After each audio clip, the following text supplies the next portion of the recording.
Hoy que volví a mi casa, un taxista me contó una de las historias más macabras que he escuchado sobre conductores de autos que manejan en la madrugada. Él actualmente tiene 53 años de edad, pero cuando le sucedió esto recién estaba empezando a trabajar de taxista a los 17 años. Estamos hablando de 3 décadas atrás. Antes las personas se casaban cuando eran muy jóvenes y él ya estaba casado con un hijito. Y uno de sus padres le ayudó a comprar el taxi, que por obvias razones ya no lo tiene, pero que fue su compañero de trabajo durante muchos años. Cuando él empezó a trabajar de taxista no es como ahora.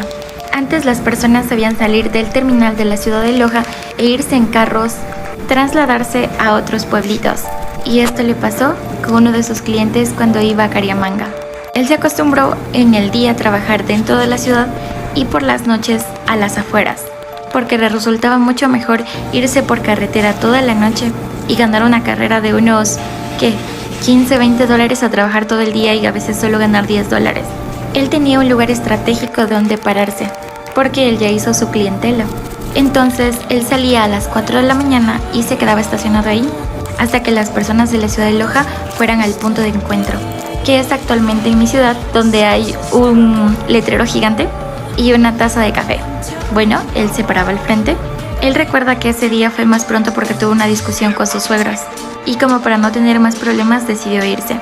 Llegó al lugar unas 2 horas antes, o sea a las 2:35 por ahí, y dice que reclinó el asiento y se quedó dormido. Faltando 5 minutos para las 3 de la mañana, escucha que en el vidrio le hacen. Él se despierta y no ve a nadie y otra vez le repiten. Y él dice, bueno, tal vez estoy dormido o lo estaba imaginando. Después del segundo toque en la ventana ya no pudo volverse a quedar dormido porque empezó a sentir un malestar, como si se le hubiera bajado la presión. Y casi a las 3:10 se acerca una señora que él jamás había visto y le dice que si le puede hacer una carrera. No se le podía ver el rostro porque estaba casi completamente tapado. La verdad es que a él no se le hacía extraño porque antes las mujeres cuando iban a las iglesias o a las misas se ponían una tipo túnica de encaje. Y él le dijo, sí, suba nomás. Ella le explicó que quería salir de la ciudad de Loja porque tenía un compromiso en Cariamanga. Pero la señora le explicaba que tenía que irse de urgencia porque había fallecido un pariente y que debía llegar. Porque antes las personas, para que el viaje les saliera más barato, iban entre 4 o 5 que entraban en el taxi y la carrera la repartían por todos. Pero ella le dijo al señor que no se preocupe, que ella pagaba la carrera completa. Él aceptó, encendió el carro y empezaron a viajar. Casi eran las 4 de la mañana y él siente que... Ok amigos, y aquí vamos con la segunda parte. Cuando ya estaban a pocas horas de llegar, empieza un olor a podrido en todo el carro, como si hubiera un animal muerto adentro. Él lo primero que hace es pedirle disculpas a la señora, o señorita, porque no le había visto el rostro hasta ese entonces, y le dice que va a bajar un poquito las ventanas para que pueda salir el olor y no incomodarla. Él no recibe ninguna contestación por parte de ella y él piensa que ella se durmió, porque para él era normal que en las madrugadas muchas de las personas que vayan llevando de sus clientes se queden dormidos. Y decide prender la radio, pero sonaba como una interferencia, y en un momento el radio se apagó. Él se le hace muy raro porque él, como ya conocía las vías, sabía que por ahí no debía por qué apagarse, ¿saben? En un momento él escucha que en la parte de aquí alguien le estaba respirando, algo así. Él sintió un escalofrío, todo su cuerpo empezando por los pies, y él en ese momento no quiso dar la vuelta a la cabeza, simplemente alzar a ver al retrovisor. Y se da cuenta que la mujer que había subido antes ya no tenía el manto que le cubría su cara. Y se dio cuenta que en vez de tener un rostro, tenía una trompa como la de un caballo. Él frena de golpe por la impresión y se da cuenta que ella empieza a patearle el asiento desde atrás con una fuerza inhumana.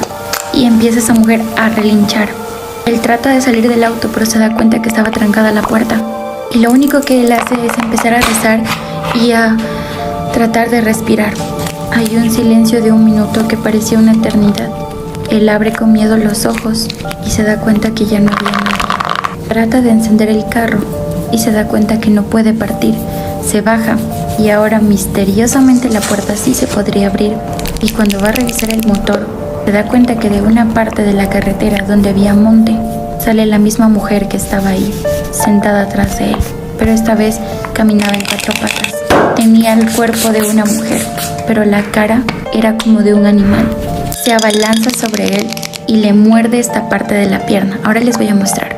Esta parte de aquí, amigos.